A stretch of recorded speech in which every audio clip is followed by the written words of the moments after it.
Welcome to the Time Machine here at the New England Motorcycle Museum, fellas. And we're here in Rockville, Connecticut.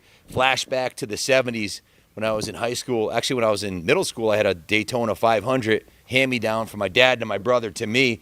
And my big brother had a brand new 77 Triumph Bonneville, basically the same exact bike as this. And we used to tear all over the place. We actually took him to New York City one time, and when we were kids. I was only 16 years old. I actually rode that Triumph when I was 15 and got a ticket for riding without a license because I was too young to have one. But that's a whole nother story. Back to this bike here. This is an absolutely stunning time capsule.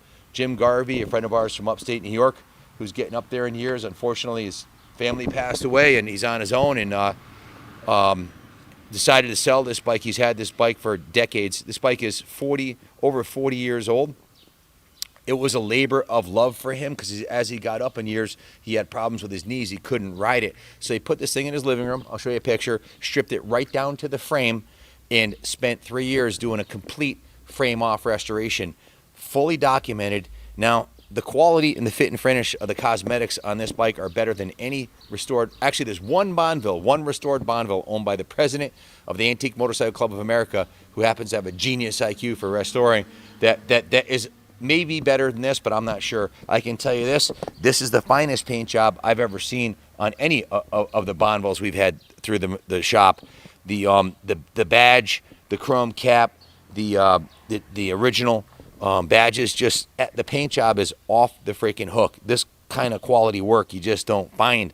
It's almost impossible to find, and if you could, plan on spending $1,500 for a paint job like this. As far as his investment goes, 3 years of his time, professionally powder coated the frame so it'll stay beautiful basically forever. And when he completed it, his knees were shot, so only rode it a couple times.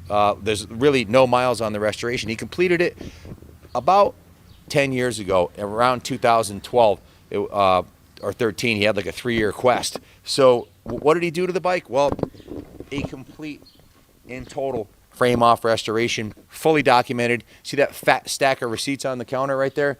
There's over $5,000 in parts receipts there, and I'll go over what he bought for it.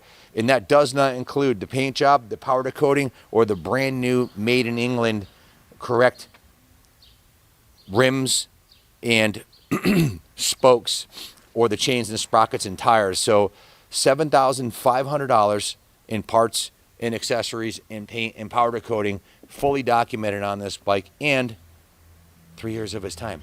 So ask yourself, what would it cost to buy a Craigslist or Facebook or an original needing restoration 6,000 mile Bonneville that runs? Well, the Bonnevilles with 6,000 miles, these 70s Bonnevilles that run and are decent, are generally bringing in the $5,000 to $8,000 range in the United States here today.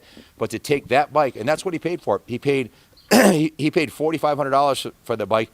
I even have the news. I think I have the newspaper or Cycle News ad. $4,500 for the bike, and then he invested all his time and money into it. I can tell you straight up, we have a restoration shop here. We're backed up 6 months. If you asked us to do it, we would say no anyways because we don't have the time to. But we have 18, actually 20. I've got 2 new guys starting Monday, 20 guys that work in our restoration shops, and you're looking at 120 hours minimum to take this thing right down to the frame and redo everything.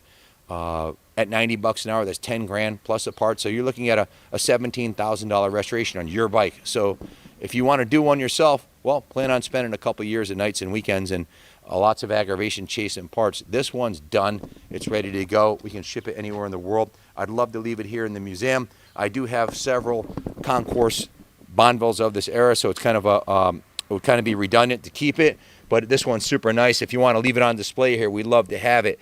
It's not perfect. It has the original amyl carbs, the original 42-year-old carbs. There are reproduction versions of these carbs that are better than the originals with better materials. You can buy a set for about $400. If you're going to ride it, I would put a brand new set of amyl carbs on there. And the front brake master cylinder is a brand new replacement. But and it works pretty good, but the brakes are a little bit mushy. I would maybe mess with the brakes a little bit and put new carbs on it, and that's about it. I love what he did with this bike. The bars on it are not the originals. These are a 10-inch riser bar, and at my age, I like being comfortable. The bars just seem to be in the exact place you'd want them when you put your hands down. I'm going to go over by memory what I read in the receipts, for what was done. Oh, and also new fork seals. He did the fork seals 12 years ago. They may just be dry from sitting. But let's start at the front of the bike. Brand new front tire with no miles on it. Still has the nubs on it. Brand new front tire, brand new rim, brand new spokes, brand new tube, brand new rotor, completely rebuilt master cylinder with new pads, new brake lines, and a new master cylinder. Complete entire brand new brake assembly. The forks have been polished. The chrome on the original forks, if these are the original, is in excellent condition. They're beautiful. A little bit of patina on the original chrome right here, as you expect for a 42-year-old bike. That's the original chrome. The headlight looks like it was re-chromed and rebadged with new decals. So it looks brand new. I can't imagine that's the original. The turn signals have been refreshed. The Tac and Speedo are original, showing 6,149 miles. As I mentioned, brand new handlebars, brand new chrome brake and clutch lever. Moving back, of course, the tank was masterfully restored to probably better than it looked when it came off the showroom floor. And the inside of the tank looks like it just came out of the box. Guys, these stripes aren't easy to get right. You really have to be a Triumph guy and a master paint guy to get this right, and it's done properly. It's master craftsmanship. It's artwork. It's absolutely beautiful. The inside of the tank is as nice as the outside. The petcocks are new. The fuel lines are new. The air filters are new. The slides in the carb are new. I have all the receipts for the carb work, but they're the original carbs. I'd buy a new set of Amels or maybe even some Micunis. Perish the thought putting some Jet carbs on here. But if you're going to run this thing, I have a Triumph that I want to show you guys before we wrap up this video. I have Gene Romero's 1968 Triumph 750 TT flat tracker, actual factory bike that puts down 75 horsepower. This one here is rated for about 50 horsepower stock. There's a lot of potential in these with big bore kits. I don't think it needs any of that. I would leave it the way it was. Like I said, the only thing I would do is get the new carbs and get it ready to go. Moving back from the front to back, brand new exhaust system, brand new decals on the frame, they're made in England. A lot of the hardware on the engine is new. I have receipts for all the new stainless steel hardware that was put on the engine. The engine was cleaned, refreshed, top to bottom. It's beautiful. New rubbers all the way around. All the rubbers are new. The badges are original. The seat is a new. I have a receipt for a seat cover, but the seat base looks brand new to me. So I don't know if he restored this and powder coated it. I do have a receipt for this decal. This is the original decal. See the important positive earth. New battery. All the wiring looks brand new. A lot of the wiring is new. These are new nitrogen charged gas shocks, which they look like the originals, but they're a huge upgrade. The brake system, brand new. Completely brand new. Everything's new on the brake system. The rear wheel is brand new. The tire is brand new. The spokes are brand new. The chains and sprockets are brand new. The rear fender was re-chromed. It looks like a lot of the chrome is new on the bike. It's absolutely freaking stunning. You'll get all the receipts. I don't have the receipts for the paint job or the powder coating. Maybe he paid cash for that. I don't know. But you've got a couple grand in paint and powder coating, and of course the rims and spokes and tires. I don't have receipts for those. The date code on the tires, the rear is a 2012 date code. The front is a 2011, which matches the timeline and receipts of him restoring this bike 10 years ago. Let me show you something. Check this out. This bike was, I got a picture of it in his living room. In his freaking living room. You got to like this guy. Look at it. Up on a lift. Didn't even want the tires touching the ground, okay? When he was finishing the restoration. Doesn't have the seat on or the clutch lever. And every nut and bolt that wasn't perfect was redone. So a new wiring, new Boyer ignition, all new electronics on it. In fact, it has an electronic ignition. Boyer ignition, seat cover. He said that he had to have knee replacement, and that was one of the reasons he was selling it. So again, he didn't ride it much. It had been sitting in his living room on display. So when we got the bike in, it came through the detail shop. Guys, I've been doing this since I was 15 years old. I have never had anybody do what this guy did before he shipped the bike to us.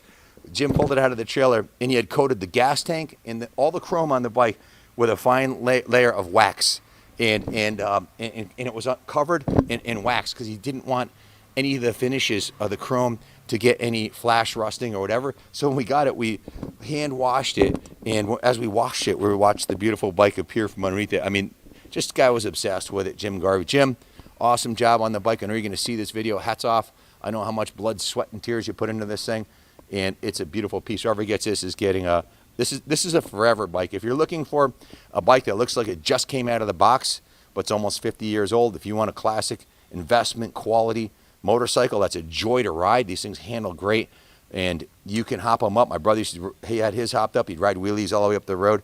Jim never did that to this bike. This was a labor of love, and it was treated with a lot of respect. A lot of the bikes got ruined by guys like my brother and me when we were kids. Look at the attention to detail. Look at the hardware on this thing. Stainless hardware. Everything's powder coated. Just freaking beautiful, man. Good luck finding a nicer one. This is absolutely a museum quality piece.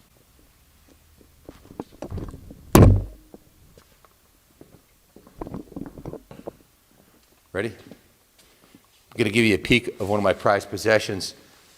Look at this thing. 1968 Triumph 750 TT, factory Triumph road racer, purchased from the original owner who had it brand new. It was a gift to him from Triumph. It was one of his 6 bikes. He kept it. And if you know any research, any history of Triumph, Gene Romero absolutely dominated back in the era. This thing's a freaking rocket ship. It's very light, and it has about 75 horsepower. So it's highly modified engine, and this is what they ran in the TTs back in '68, and the music that comes out of those pipes is nothing sort of remarkable. So these are the bikes that I ride right here. I've got my Triumph, I've got my Buell, I've got my Harley Davidson FXR, I've got my turbocharged Harley Davidson, then I have my Triumph 150 horsepower 2300cc Rocket 3, my Captain America bike, and then of course my dirt bikes, my CR500. So and the XR6 these are our bikes, Junior and my bikes that we ride. Been a Triumph guy since I was a kid. Rest assured, this thing is, you're gonna be hard pressed to find a nicer one. So good luck bidding on it. Hope it goes to a home that really appreciates it. And as always, long live the Queen, and God bless America.